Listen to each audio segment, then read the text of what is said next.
Music Studio.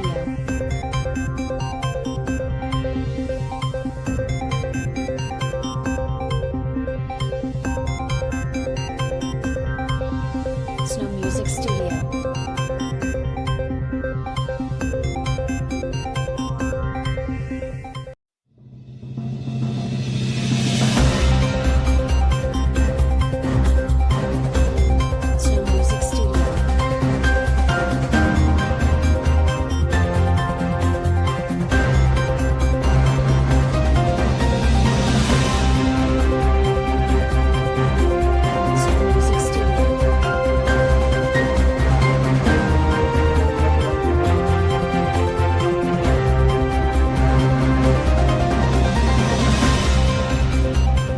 Uganda's industrialization drive has received a major boost. Good evening and welcome to Joy TV News at 9. I am Hope Khasalamwa, but first, the headlines. Museveni hails Pearl to Cape expedition. Kasese farm embraces irrigation to beat drought.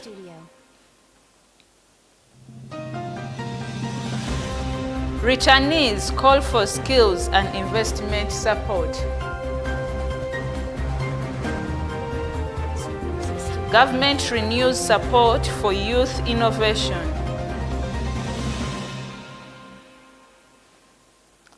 Tanzania launches $2.7 billion railway project.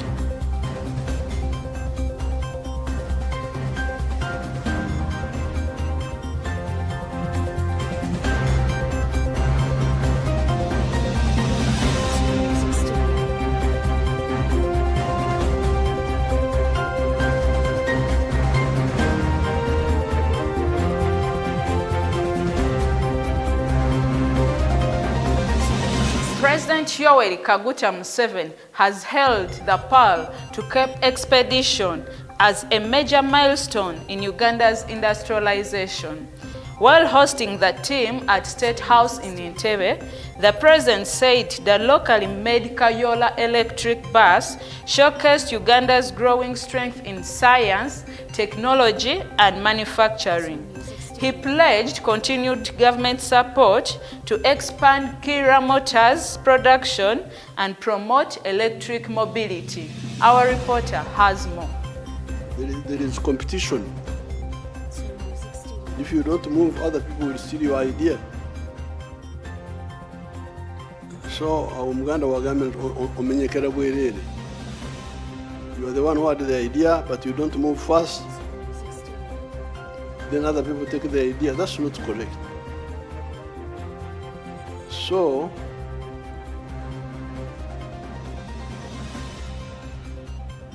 finance thanks, but we must move fast.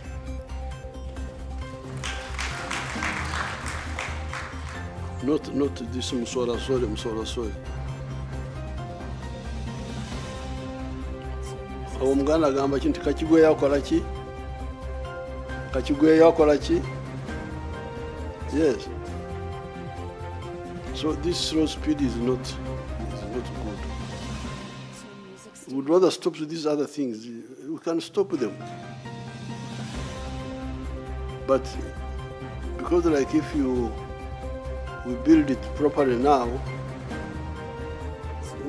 with the 143 we would go to 2,500 vehicles a year. I want now to congratulate Musenero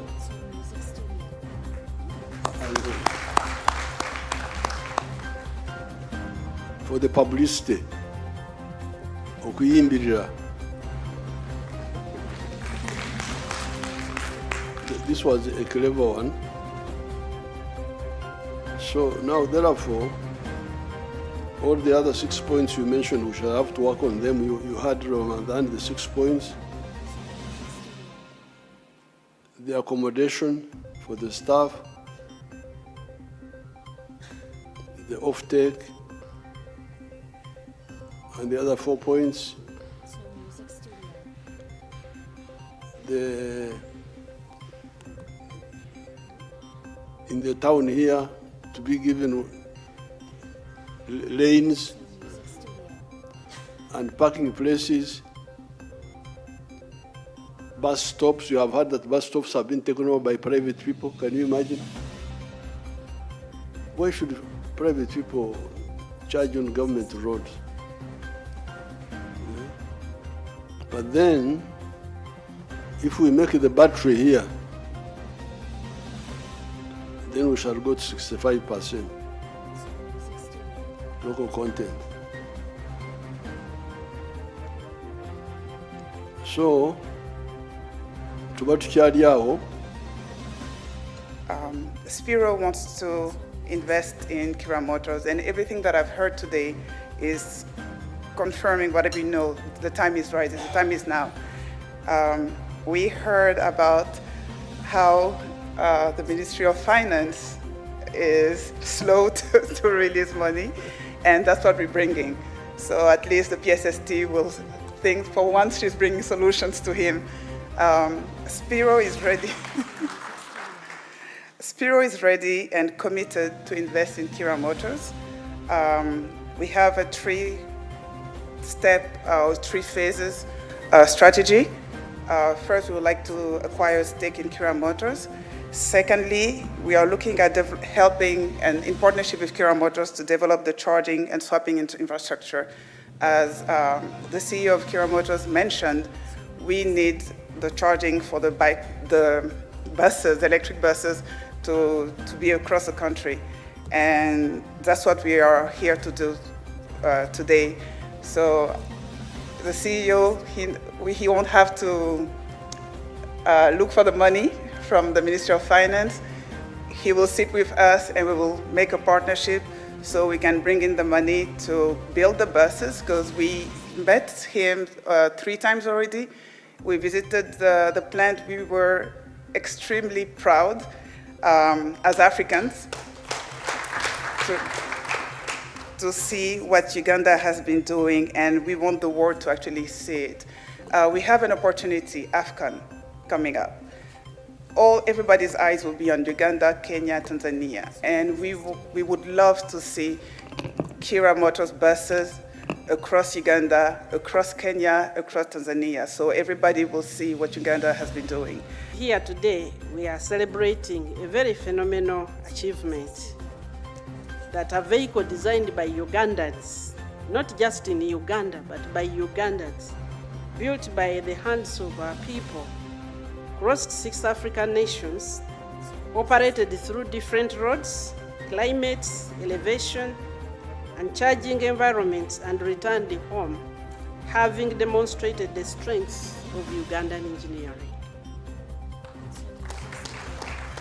Your Excellency, it has been hinted on, this idea was hatched when we were in South Africa, together with the High Commissioner there. We had gone to South Africa to explore, as we're building the company, how can we build market on the continent? And we were telling the story, but just telling the story was not convincing enough. So, Your Excellency, Kira Motors is a very, very important, because it has lifted our ego, our pride. When we talk, people listen, beyond just it being something here. I want to say that innovations like Kira Motors are not measured, or they are not valued according to immediate profit they are making, because the value they create goes into the population. Excellency, over the time we have been discussing with you the issue of battery value chain resilience, because the battery is 30 to 60% of the vehicle, and we have moved and we are seeking you to champion our collaboration with the National Enterprise Corporation Luwero Industries to build a battery pack plant in Katugo na Kasongola, which will enable us to meet the needs that they have in their different value systems, but also to meet our needs and the needs of ours. We have moved and signed some initial relationships with the biggest manufacturer of batteries in the world, that is CATL in China. And with your blessing and your guidance, this is something that will be able to guide and contribute a lot of great value. We not only provided internet connectivity across the entire journey, but also through the work that we were able to do together with Chira Motors, it was very possible, and we actually delivered on the ability to actually track the bus across the continent beyond the geographies and the borders of Uganda.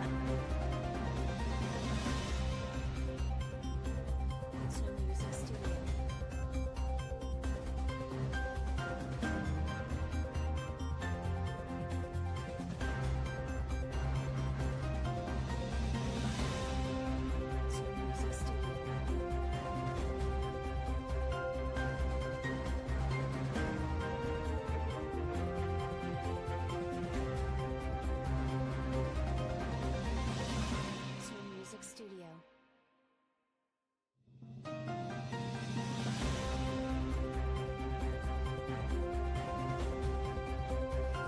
Now turning to agriculture, a farm in Kasese district is using greenhouse and irrigation farming to overcome the effects of drought. The NICAD Agro Farm says modern farming technology is helping improve food production while working towards making that area a major tomato production hub. Our reporter has more. In the bushes of Nyakachindo village, Hima Town Council in Kasese district is a large-scale controlled environment agriculture, commonly known as greenhouse farming. We are going to disinfect our feet. Now, these are some of the controls to prevent contamination of the plants. The dream is to establish what has been termed as the capital city of tomatoes in Africa. So in this unit you have tomatoes and different types of tomatoes. Yes. To address the impact of climate change, the NICAD Agro-Business Farm is strategically located on the sidelines of River Mobuku, where water is extracted for irrigation purposes. You cannot do things the way your grandfather did it. No. And it is a shame if we begin lamenting, you see there is a drought, conquer it. Because at the end of that, even when there is a drought, there is always water in the underground reservoirs. Pump it from down, irrigate. The electronically controlled irrigation system supplies both fertilizers and water concurrently to the units covering about 9 acres. Unlike other areas, our plant is, as the Honorable said, they are planted in pots and in volcanic ash. Now, so that means you have to, it is you to supply every water and every fertilizer that crop needs. It is all controlled from here. So for each one pipe, it is going to a different greenhouse. And then we regulate the time automatically from the phone. Inside the greenhouse, it is a sea of green, row after row of tomato plants standing tall, heavy with green fruit. Each plant supported, irrigated, and thriving. The harvest period goes up to 9 months. I come with the seeds, I put them in the nursery. In the nursery, they stay for 21 days. Then I come and plant here, the seedling now, when it is 21 days old. From that 21 days, you count another 75 days. That is the first day you will have your first harvest. From there on, you harvest every day for the next 9 months. If you are able to earn 5 to 6 million a day, it means really that is money recovered in less than all. Is it allowance? Everything in Parliament is recovered in less than 10 days. So the spacing of the tomato plants is intentional. Farm manager Peter Nduta Chibui explains. The spacing of tomato is between 40 centimeters to 50. That is the standard. In between plants. That is how you space them. Remember also, the reason for spacing is because of diseases. What you realize with our farm is the space in between. That means there is a lot of aeration. If you go to other farms, you are walking and the plants are touching you. But me, I have compensated this with this one. Apparently, the Nikad farm harvests about 4 tons of tomatoes daily, with its market in areas of Kampala. Over 400 people are employed through the entire value chain, with the local community not spared. This is the only village currently that has no poverty in Uganda.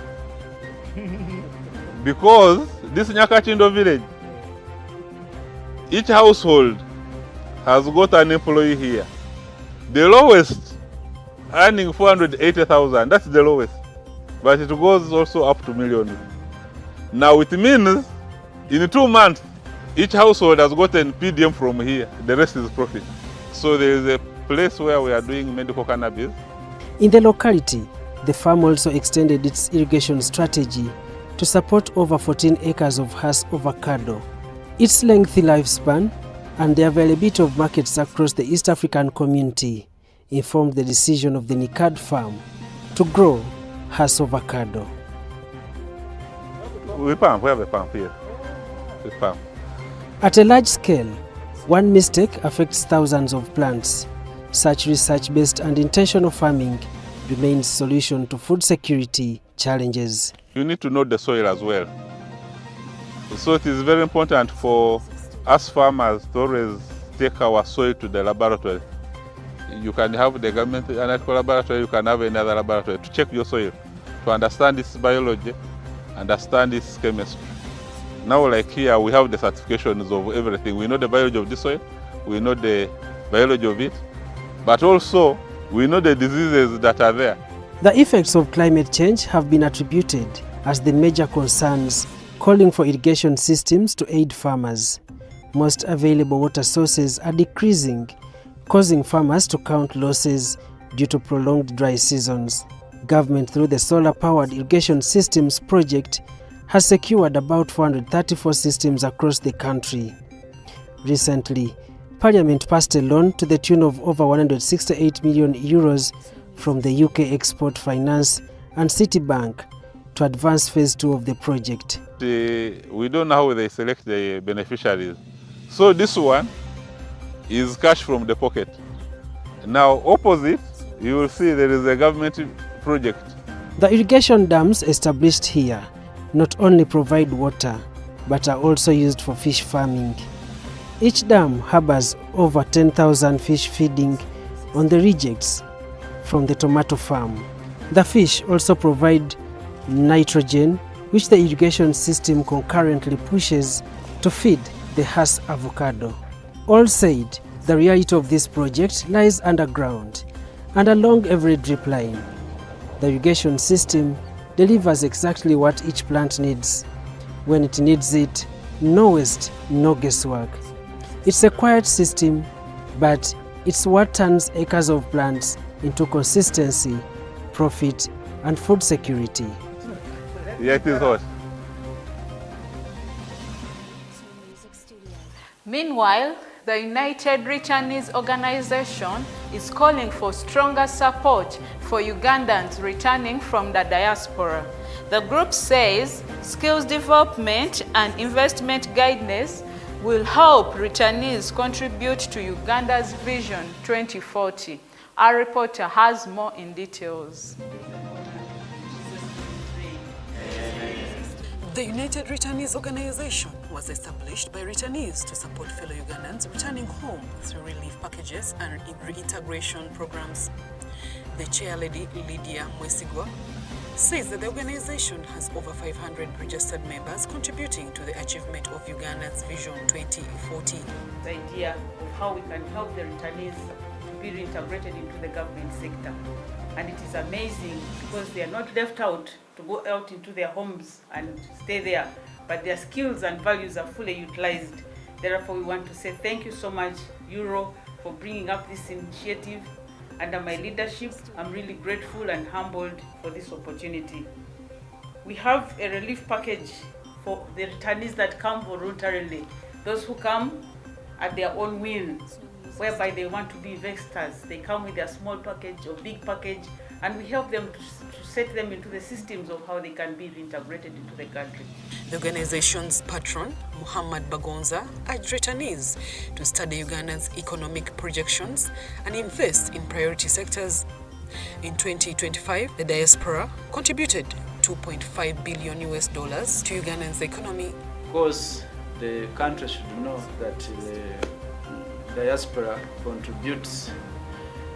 The last year, diaspora contributed 2.5 billion United States dollars, which is approximately almost 10 trillion. That money is not very small to the economy. It contributes 4.45% of our GDP.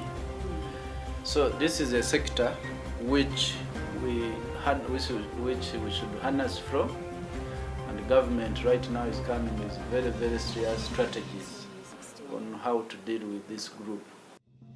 Hilary Emmanuel Musoke Kisanja added that the organization is showcasing the country's vast investment and development opportunities to rebrand Uganda internationally. Country sources, you can see experts training in science and technology. For example, as the manager of the Presidential Initiative on Skilling the Girl and Boy Child, we have identified instructors from Turkey who are teaching now, trying to teach leather and textile in our skilling hubs. Therefore, this exposure and this technology and skills transfer is very crucial to the country in that it can contribute or add value to the existing education systems. Also, investing as the diasporians who have returned is key. You are very much aware that the country is now looking at the ATMs, focusing on agribusiness, focusing on tourism, focusing on manufacturing and science and technology. Still on development, government has reaffirmed its commitment to supporting young innovators across the country. ICT Ministry Permanent Secretary Dr. Amina Zawede made the remarks during the launch of the UJ Connect Entrepreneurship and Mentorship Program in Nakawa. She said, innovation remains key to solving community challenges and driving national development. Our reporter has more. 4 years ago, Uganda and Japan, through the Japan International Cooperation Agency, JICA, launched the Innovation Support Program known as UG Connect, which has since produced several successful stories. The 4-year program has come to completion, and another batch of 83 young innovators have been selected for further training and mentorship with support from experts from Japan. Presiding over the launch, the Permanent Secretary at the ICT and National Guidance, Dr. Amina Zawede, reaffirmed the government's commitment to supporting innovators at all levels to produce products that answer societal problems and compete in the global market. You're the force that is going to help us to get there. When you build good solutions, you're going to create employment opportunities for other people. You're going to create employment for yourselves. We are going to get solutions to our problems as a country, and we shall be a better Uganda. Dr. Zawede says many people start ideas and die along the way. Therefore, with collaboration partners, the government has focused on building human capital and priorities following the National Development Plan 4. One of the priorities that government has for this term and the National Development Plan for term is to build human capital, to develop our human capital and capacity to be able to support our priorities as government. How do we support agro-industrialization? We need human capacity and we need solutions and technology to help us in that area. So we are building and nurturing capacity for agriculture, for mineral development, for tourism, for the various service centers, and also to support even us ourselves, science and technology. Chief Representative of JICA in Uganda said innovation has been a key driver of Japan's development. He urged the selected participants to remain committed and use technology to develop solutions to challenges facing communities. I encourage you to focus on not only creating new technologies, but on solving real problems faced by your communities or your people. The principal of Uganda Institute of Information and Communications Technology, Nakawa, Dr. Frederick Kitogo, pledged that the institute would continue striving to remain a leading innovation center. Today, we celebrate more than the launch of another cohort. We reaffirm our shared commitment to empowering the young innovators. Some innovators shared their expectations from the program and spoke about the challenges facing innovators, urging the government to address them. Financial challenges comes to funding our already existing innovations so that we can push them. How do I confront people like sponsors? How am I very flexible with government policies and the changing dynamics in the world currently? Now, in the regional news, Tanzanian President Samia Suluhu Hassan has launched the 506-kilometer Tabora-Kigoma Standard Gauge Railway project. The $2.7 billion railway is expected to strengthen trade between Tanzania, the Democratic Republic of Congo, and the wider Great Lakes region. Our reporter has more. The Tabora-Kigoma Railway is the second and final corridor under Phase 2 of Tanzania's standard gauge railway program. Once completed, the country's modern railway network will stretch to approximately 2,809 kilometers. Kigoma ina nafasi nzuri kijiografia na kimkakati. Kigoma is strategically located as a gateway for trade and investment, which links Tanzania and its neighboring countries, among them Burundi, the Democratic Republic of Congo, and Zambia. Therefore, the cargo ships we have unveiled today and the standard gauge railway, when completed, will be critical in our social and economic aspirations. Vitakuwa ni nyenzo muhimu zitakazotuwezesha kufikia maono na matamanio yetu kama nilivyoyasema na kama ilivyosemwa na wengine hapa. The ceremony marked the official commencement of construction on SGR Lot 6, a 506-kilometer section that will extend Tanzania's modern railway from Tabora to the shores of Lake Tanganyika. The project is estimated to cost about $2.7 billion. We're optimistic that with the success of this project, Tanzania will be able to lure investors to come and invest in the country's transport and blue economy, and thus positioning the country as the trade hub of choice in the region. The groundbreaking comes nearly 4 years after the project's initial signing, although construction on parts of the route had already commenced ahead of the official launch. These initiatives has been hailed by various stakeholders in the transport and logistics sector. Here we'll be connecting to the DRC, from here we'll be connecting to Uganda in future, to here we'll be connecting to Burundi. So this one is a very, very important node in the Central Corridor line. But also from here, by water, we'll be connecting to countries like the DRC and also Burundi and Zambia. As part of the visit, the President also commissioned 4 new 2,000-ton cargo vessels and inspected the upgraded cargo terminal at Kigoma Port. The simultaneous investment in rail and lake transport underscores Tanzania's commitment to develop an integrated multimodal transport system along the Central Corridor.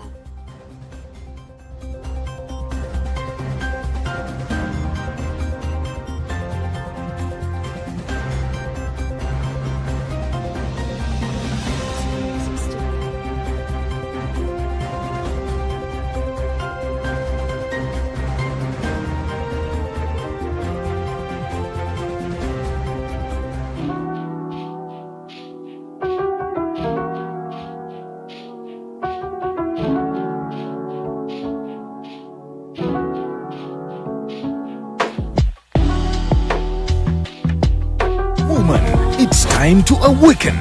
Gift Nakayinga presents Woman Blossom Summit Season 4 2026 under the theme The Awakening, happening on the 25th of July 2026 at Bamu Sarovar Potiko, Kampala, located behind Ham Shopping Mall, Makere, from 8 a.m. to 2 p.m. at only 50,000 shillings. A life-changing gathering empowering women in identity, growth, purpose, leadership, healing, and mental wellness. Featuring powerful speakers, Gift Nakainga, Manuela P. Mulondo, Apostle Irene Kauma, Pastor Sarah Baingana, Nalwanga Shamtaira, and Pastor Sarah Segane. Come and experience transformation, healing, empowerment, faith, growth, and connection with purpose-driven women. For payments, please call MTN +256 785 099 548 or Airtel 0750 401 504 in the names of Teddy Nachisuzi.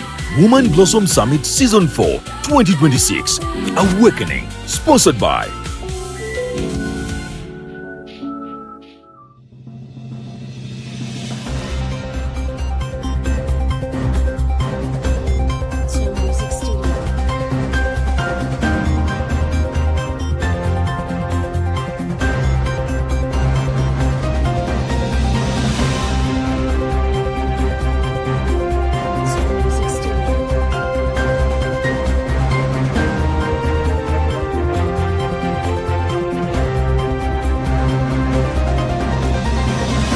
That wraps up Joy TV News at 9. I am Hope Khasalamwa and thank you for watching.